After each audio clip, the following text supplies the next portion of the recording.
Hey guys, this is Nancy. Welcome to Random Trash. First of all, good morning. என்னடா நேற்று நைட்ல இருந்து எப்படா இந்த வீடியோ ரெக்கார்ட் பண்ணுவேன் அப்படின்னு ரொம்ப ஆவலா இருந்தேன்.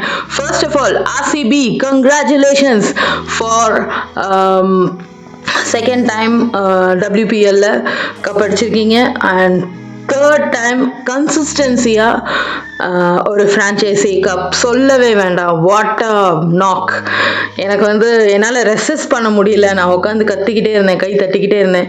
என்னோட பெட்ரூமை தாண்டி சத்தம் கேட்டு வீட்டில் இருக்கிறவங்கலாம் ஏய் அமைதியாரு அப்படின்னு சொல்கிற லெவலுக்கு நான் அவ்வளோ என்ஜாய் பண்ணேன் நேற்று மேட்ச். ஸோ நேற்று மேட்ச் பற்றி பேச போகிறேன்னா நீங்கள் கேட்டிங்கன்னா டெஃபினட்டாக இல்லை. ஸ்மிதியோட அப்பாவுக்கு ஹார்ட் அட்டாக். ஸ்மிதியோட கல்யாணம் போஸ்ட்போன் ஆயிடுச்சு. அவங்க கல்யாணம் நின்றுச்சு. அவங்களோட எக்ஸ் அவங்கள சீட் பண்ணிட்டாங்க. அவங்களால இந்த WPL பர்ஃபார்ம் பண்ண முடியுமா? ஏன் ஸ்மிதி வாயவே திறக்க மாட்டேங்கிறாங்க? இந்த மாதிரி ஏகப்பட்ட அலிகேஷன் இந்த WPL ஆரம்பிக்கிறதுக்கு முன்னாடி நிறைய பேர் வச்சுட்டே இருந்தாங்க. ஸ்மிதி ஏன் அவங்க கல்யாணத்தை பற்றி பேசவே மாட்டேங்கிறாங்க? அது நின்றுச்சுன்னு ஒரே ஒரு போஸ்ட் மட்டும் போட்டுட்டாங்க.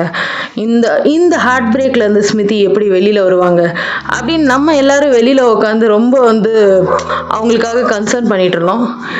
எவ்வளோ ஹார்ட் பிரேக் வேணாலும் இருக்கட்டும், ஏன் வேலையை நான் பார்ப்பேன்னு சொல்லி எல்லாத்துக்கும் ஒரே பதில். ஸ்மிதி ஒன்று தான் சொன்னாங்க, ஈசலா கப் நம்தே டூ அப்படின்னு சொல்லி கோப்பையை வாங்கி கையில் அவங்க டீம்மேட்ஸ் கையில் கொடுத்துட்டு அழகாக ஃபோட்டோவுக்கு போஸ் கொடுத்துட்டு சந்தோஷமாக சிரிச்சிட்டு இருந்தாங்க. அவங்களுக்குள்ள எவ்வளோ ஹார்ட் பிரேக்ஸ் இருக்குன்னு எனக்கு தெரியல.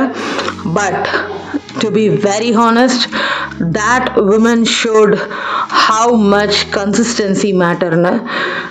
எவ்வளோ ஹார்ட் பிரேக் இருந்தாலும் வேலை தான், அது வேற இது வேறன்றத அழகாக ப்ரூவ் பண்ணியிருக்காங்க. இதை விட ஒரு பெரிய என்ன சொல்கிறது டேக்அவே நமக்கு இருக்காதுன்னு நினைக்கிறேன். ஸோ உங்களுக்கு தெரிஞ்ச யாராச்சும் இப்போ ஹார்ட் பிரேக்கில் இருந்தாங்கன்னா ஸ்மிதி மந்தனாவை காட்டுங்க. எவ்வளோ பெரிய ஹார்ட் பிரேக்காக இருந்தாலும் சரி, ஸ்மைல் பண்ணிவிட்டு உங்கள் வேலையை நீங்கள் பாருங்கள். யூனிவர்ஸ் அதோட வேலையை அழகாக பார்க்கும். Okay guys, I am signing off from this morning. இனிமேல் ரெகுலராக வீடியோ வரும் என்பதை நான் தெரிவித்துக் கொள்கிறேன். அவங்களுக்கு இந்த செட்டப் கண்டிப்பாக பிடிக்குமா பிடிக்காதான்னு நான் கேட்க மாட்டேன். பிடிச்சாலும் பிடிக்கலனாலும் இப்படி தான் இருக்க போகுது. இன்னும் கொஞ்சம் டிஃப்ரெண்ட்டாக ட்ரை பண்ணிகிட்ருக்கேன். சீக்கிரம் அடுத்தடுத்த வீடியோஸ் நான் போடுறேன். Keep supporting guys. Bye bye. Have a great day.